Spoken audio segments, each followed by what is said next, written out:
गिबि गिबियावनो नैबे प्रेस मिटनि गेजेरजों बर' माहारियारि फरायसा आफादनि जानानै आङो दिनै जोंनि नैबे 2024 नि फंबाय बिनानाव जाय बिथांमोना मेट्रिक आनजादखौ मोजाङै मोजां पास जालांबाय बिथांमोननिसिम आंनि अननाय आरो सिबिनायजों लोगोसे बिथांमोननो बेस्ट विशेस जासिहरनाय थाबाय। All Bodo Senior Citizen Forumनिफ्राय a comparative study on Bodo Accord on 10 February 2023 and BTR Peace Agreement 27 January 2020 बेनि मोनसे रुजुथायारि फरायथावनाय बिजाब बेखेवबाय। बेहाय एस ए बन्स हिसाबै नोंथांमोनाबो बे बिजाब बेखेवनायाव बाहागो लादों, बेनि सोमोन्दै मा फोरमायगोन? नैबे जितु जोंनि इन्टेलेक्चुअल्स एबा सिनियर सिटिजेन्स जाय बिथांमोना बर' हारिखौ एबा बर' हारिनि थैनाय थांनायनि थाखाय जेब्लायबो सिन्था खालामो, बिथांमोना गुवारै सावरायनायनि गेजेरजों जितु बर'फोरखौ एबा जाय बिथांमोना दिनैसिमबो बिटिसि एकर्ड एबा बिटिआर एकर्डनि गेजेराव दासिमबो मोजाङै बुजिनो हायाखै, बिथांमोनखौ डिपलि सिङाव थांनानै बुजिनो थाखाय दिनै नैबे मोनसे लिरबिदांखौ बिथांमोना बानायनाय जादों। आरो बेखौ बानायनायनि जि मोनसे उद्देश्यआनो जाहैबाय दे बर'फोरनि गोबाव सम सोमावसारनायनि जि मोनसे फिथाइ जि एकर्ड, बे एकर्डनि सायावहाय गोथौवैनो मिथिनानै थानांगौ एबा जोंनि जि मोनसे गोबाव सम सोमावसारनायनि जि मोनसे फिथाइ जाय मोनसे जोंहा फिसा मोनसे काउन्सिल मोनदोंमोन 2003 आव बिटिसि सुक्तिनि उनाव, जाय काउन्सिलनि गेजेरजों बर'फ्रा 6 शेड्युल भारतनि संबिधानाव पार्लियामेन्टआव पास जानानै जों मोनसे एकर्ड मोनदोंमोन 6 शेड्युल। आरो बेजों लोगोसे बर'फ्रा बर'नि रावखौ गोबाव सम सोमावसारनानै जे मोनसे राष्ट्रीय भाषा हिसाबै 8 शेड्युलनि मोनसे गनायथि मोनदोंमोन। आरो बेजों लोगोसे जोंनि बिटिसि ओनसोलाव जि बर'फोरनो माने आर्टिकल 7 नि गेजेरजों जि मोनसे एग्जिकिउटिभ पावार होदोंमोन आरो जि मोनसे पलिटिकल पावार होदोंमोन राजनितिक अधिकार, बेखौ लानानै दिनै बर'फ्रा गोबाव सम माने मोनसे मोजां परिबेसाव गावखौनो गोग्गा बर' हिसाबै राव हारिमु धोरोम गासैखौबो जौगाहोनो हादोंमोन। गतिके बेखौनो दिनै कम्पारेटिभलि बिटिआर एग्रिमेन्टनि उनावहाय जि बर'फ्रा दुखु खस्थ' मोनबाय, जि बर'फ्रा बिटिसिनि जि मोनसे एग्जिकिउटिभ पावार, जि मोनसे पलिटिकल पावार, जि मोनसे माने जोंहा दिनै एसे खम पावार मोनदोंमोन, बेखौ दिनै जोबस्रांनायनि लामायाव फैबाय। गतिके बेखौ गुवारै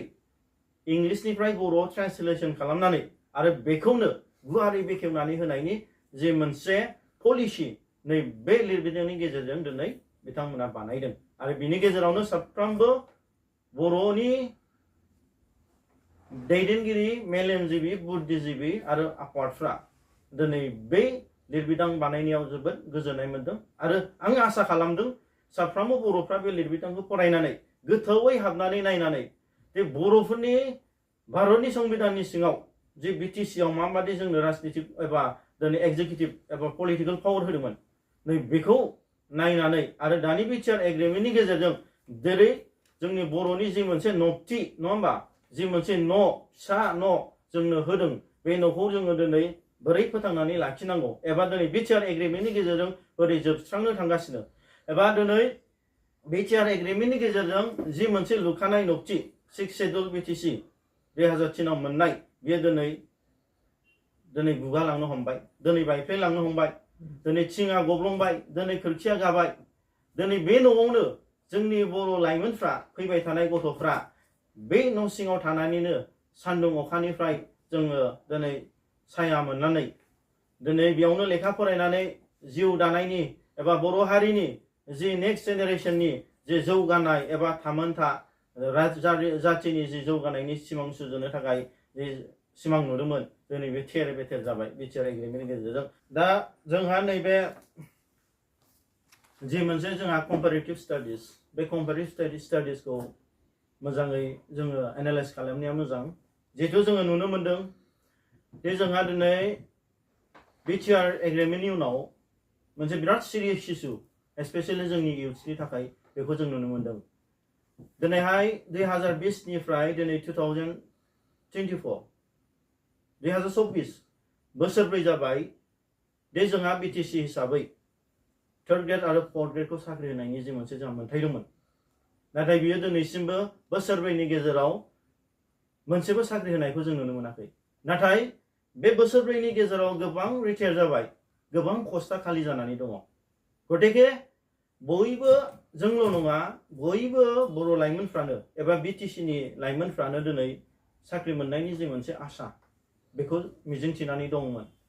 नाथाय बेराफारसेथिं मोनसे सिरियास इस्युआ बेनो गिथावना इस्युआ बेनो दि दिनै बिटिसिनिफ्राय जितु रिक्रुटमेन्ट पलिसियानो जायासै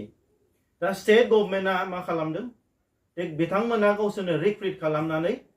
थ्रु डिपुटि कमिशनारनि गेजेरजों जोंनि बिटिसिआवहाय एपइन्टमेन्ट होदों थर्ड ग्रेड एन्ड फोर्थ ग्रेडआव दा बेखौ गनथि हिसाबै जों अबजेक्सन खालामदों मेम'रेन्डाम गथायदों आरो दिनै गोबां आफादफ्रानो बेखौ अबजेक्सन खालामदों गतिके बे जिनिसा स्टप जादों आरो बिथांनि गेजेराव जों आरटिआइबो होनाय जादों आरो दा दिनै बेखौ हालिया डाइरेक्ट एपइन्टमेन्ट फ्रम द सेन्ट्रेल मा स्टेट दा बिथांमोना स्टेटनिफ्राय जोंनि पस्ट खालियाव एपइन्टमेन्ट डाइरेक्ट रिक्रुट खालामबाय हरबाय नाथाय बेखौ अबजेक्सन खालामनायनि थाखाय बिथांमोना हायासै आरो दा लेटेस्ट दा मोनसे पलिसि खालामदों बिथांमोना बे गावसिनि थाखानाय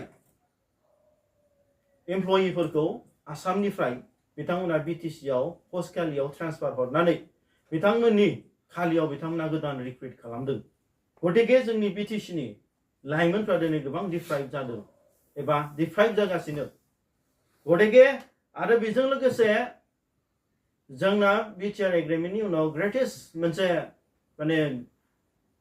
जाथि हिसाबै जोंहा खहाया बेनोदि जोंनि बिग्रायारि बिथांमोनहा एनडिबि बिथांमोनहा जि शान्ति सुक्ति खालामदोंमोन मोनसे आसाजों बिथांमोनहा दिनैसिमबो शान्ति सुक्तिनि जि भेलु दिनै जि बिथांमोनहा केसनिफ्राय उदां जानांगौमोन दिनै जाय बिथांमोना थांनानै थानायनि मोनसे रिहेबिलिटेसन मोननांगौमोन दिनै बियो दिनै जानानै फैयाखै गतिके जों दुखु मोनदों बेनो जे दासिमबो बोसोरब्रै जाबाय दाबो जोंनि एनडिबि बिदा फंबाय बिथांमोना दाबो फासिनि अर्डार एबा जेलनि एनआइए गोदानै नांफिननाय बेफोर दिनै जागासिनो दं दा बैफोरबादि गाज्रि मोनसे जोंनि बर'नि गेजेराव एन्टि ट्राइबेल जि पलिसि असमिया बुद्धिजीबि एबा असमिया सुबिनिस बिथांमोना जे जोंनि गेजेराव लाबोदों बिथांमोना दिनैबो आरो उनावबो बिथांमोना निस्सय बेखौ लालांगोन दा बेफोरनिफ्रायनो जोङो दिनै बांसिन खहाया बेनो दे जोंहा दिनै जोंनि बिटिसिनि बर' लाइमोनफ्रा जाय समावहाय जाय बिथांमोना साख्रि मावाखै फिसा फिसौ बिजनेस कन्ट्राक्ट मावनानै दिनै बिथांमोना थांनानै दंमोन नाथाय दिनैनि दिनाव जोंनि बिटिसिनि बर' लाइमोनफ्रा स्पेशली दिनै मोनसेबो खामानिखौ दिनै बिथांमोना मोनाखै जाय गिदिर खामानिब्ला सोरबा गुवाहाटीनि सोरबा सिलिगुरि कलकाता सोरबा इउपि महाराष्ट्र हारियाना दिल्लीनि बादियासो दिनै बिथांमोना फैनानै मावफैगासिनो दा बेजों लोगोसे दिनै गोबाङानो दिनै थाखा फैसाया जोंनियाव थानांगौमोन नाथाय बे थाखा फैसाया बाहेरायाव थांबाय दिनै फैसानि जे इक'नमिक मोनसे जे क्राइसिस बेयो दिनै जोंनि गेजेराव जानो फैबाय एबा जागासिनो दङ दा बेफोरबादि मोनसे थासारिया दिनै गिख्रंथाव मोनसे महर लादों गतिके बिनि थाखायनो दिनै नैबे जिहेतु माने कम्पेरेटिभ स्टाडि बिटिसिनि राइट्स एबा बिटिआरनि जि राइट्स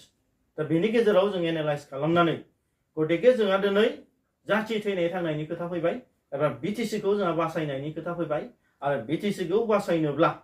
जों मा खामानि मावलांनांगोन एबा रायजो राजाया साफ्रोमबो जों कनसियास जानांगोन सांग्रां जानांगोन नङाब्ला जोङो एथ' गोबाव बर'फ्रा आन्दलन खालामनानै सोमावसारनानै दिनै लाथिख' जाफिनोब्ला बिटिआर एग्रिमेन्टनि उनावहाय जोंहा गोबां खहा जागोन एबा मुंख्लंफ्राबो निस्सय गोसोआव माने बिथांमोननि गोसोआ दिनै सान्थियै थानो मोननाय नङा दा दसे सम नैबे प्रेस मिटनि गेजेरजों बेखौ बुंनानै आंनि बुंनायखौ आं बेयावनो फोजोबबाय गोजोन्थों।